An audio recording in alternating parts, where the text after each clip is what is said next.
You might recognize this spot. It's appeared in a few of my YouTube videos. There's an old friend of my parents who's given me permission to use his property basically whenever I want. So at one point when I was back here filming some videos, it occurred to me that since I take friction fire pretty seriously, let me do this. Since I take friction fire pretty seriously, I wanted to get even more primitive with it, because right now I'm using a natural hearthboard, natural spindle, but I'm using dryer lint as tinder. And I would really like to do something different with that, something more natural. So what I've got here is these nice tall grasses. I'm thinking about cutting some of that to use as my sort of medium tinder in a bird's nest. But I also have access to this, and this, and this, and this. Okay, nice and windy. Okay, come here. This is muscadine vines. They chill up in the treetops. But, and this is my favorite part, come here. They have these gorgeous wild grapes. These guys will turn, I'm colorblind. Literally, I'm colorblind. So forgive me, but they turn blackish when they're ripe. And they'll start falling from the vine down here to the mere mortals below. And that's when the party really gets started.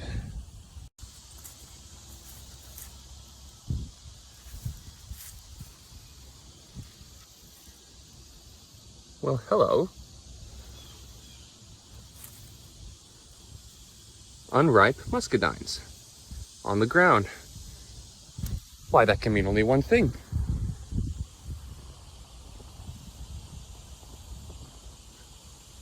Muscadine vines. Yes. So I'm gonna gather up all of those materials and I'm going to attempt to make a bird's nest green, leave it out in the sun to let it dry, and then test it out with an ember. All right, so here we have the different grasses. Got some kind of bamboo here. This is probably river reed, river cane over here. Got some grasses in the middle, different thicknesses. This is gonna make a really interesting bird's nest if I can figure out how to get it rolled together.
Okay, so here we have the bamboo branches and the river cane.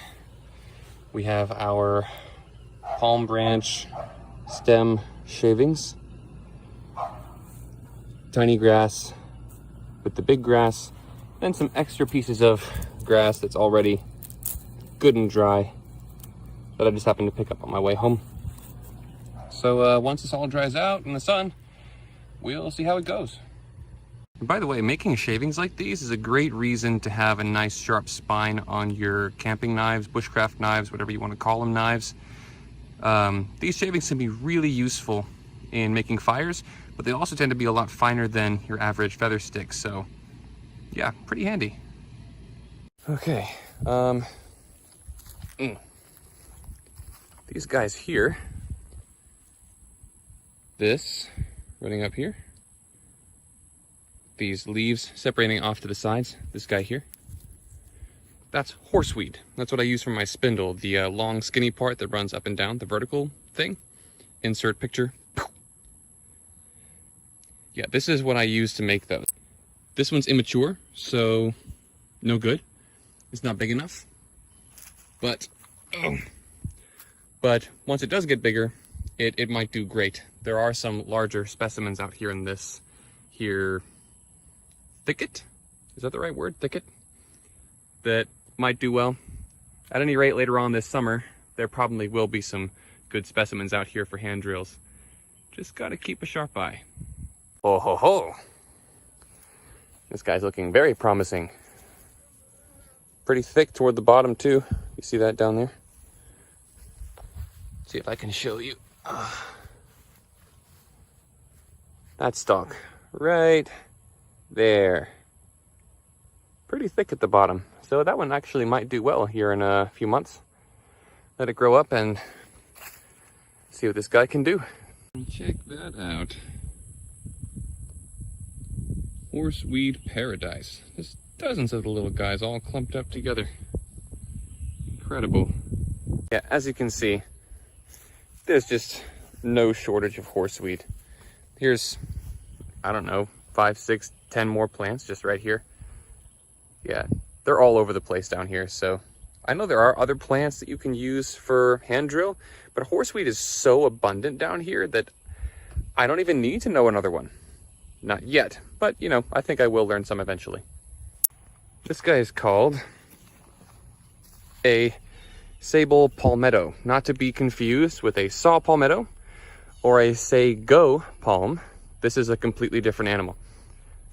The part of the plant that I used, ow, poking myself.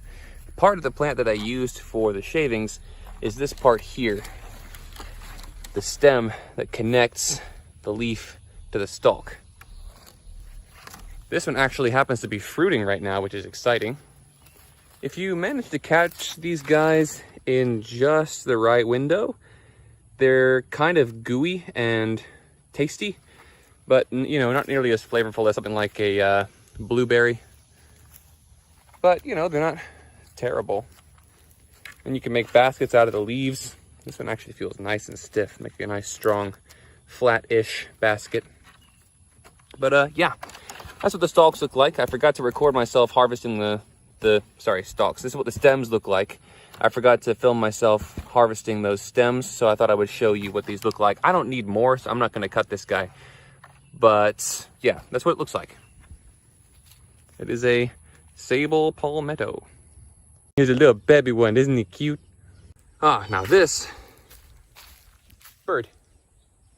Now this is sycamore. You can see from the huge leaves of that particular shape, and the bark. The bark that tends to, you know, peel out into these featureless pale spots like this. This is a sycamore tree. I forget the exact designation, but you can actually, if I step back over here, you can actually tap these trunks like you can a maple tree. You can get the sap out and turn that into syrup. I hear it's not as rich or strong as maple syrup, but you know, that's for me to judge when eventually I tap one of these guys. Tapping it for sap won't actually kill the tree. You can do it every year as long as you do it responsibly. It's like milking a cow, except with more stabbing. And this is hickory. You can tell from the kind of striated, split up look of the bark how it goes up and down. You can also tell from these nutshells. These are clearly hickory. You can also tell from the configurations of the leaves. These configurations here where they come out in pairs. Like so. 2 by 2 by 2, and then one on the end. The nuts obviously are not in season, but if you ever got the opportunity, go ahead and try these guys. They are ridiculously difficult to open, but they're worth it. I find that they are sweeter than pecans and as vibrant as walnuts. Just delightful. Clearly I'm having no fun at all.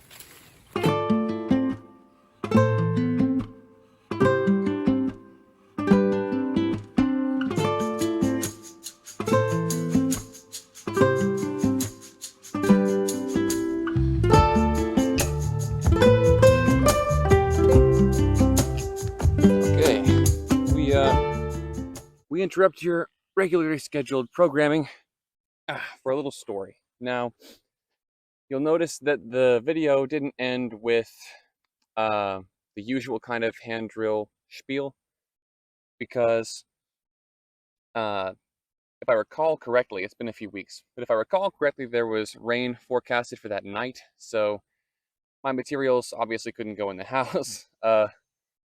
And it looked like they were going to get too moist, so I was going to use them that day, but I forgot we were having company over. So when we had company over, I got myself fully dressed, and then my friends actually recorded the little pieces that you see there, the video of me actually doing the drill, and then the photo of me holding the flaming bundle. My friends took those. Big thanks to my pals. But yeah, in essence, it worked. If you want to see a video of me doing a hand drill all the way, but with dryer lint, you'll see that up here. But other than that, the video is pretty much over, so I think you know what time it is. This episode of Mudwalkers is brought to you by my generous supporters over on Patreon. Shout out to Nature Him, Todd, Jacob, Jay Sweets, Edward, John S, Skating Aimlessly, Joseph, Charlie, Lionheart, Liam, Jesse, Adam, Edward T, Nate, Jay Good, Cyan, John W, Clifton, Trev, Scott, None Here, Alan, Andrew, Danny, Keaton, Marty, Hank, Joseph G, and Flavio. Thank you all so much for everything you're doing over on Patreon. Your support is making this channel possible. You're keeping my work sustainable. I can't thank you enough for what you're doing on Patreon. You guys are lifesavers. If you're not already a Patreon member, check out the link in the description below. And, check it out. No pressure, but it's people driving past. Anyway, helps a lot. Anything you can send my way helps. Even if you just want to sign up for a month or two and then bow out, that's completely fine. With that, I'm basically rambling, so I'm going to end the video here. Have a great day, and I'll see you in the next one. The breeze is so much better on your skin instead of a shirt,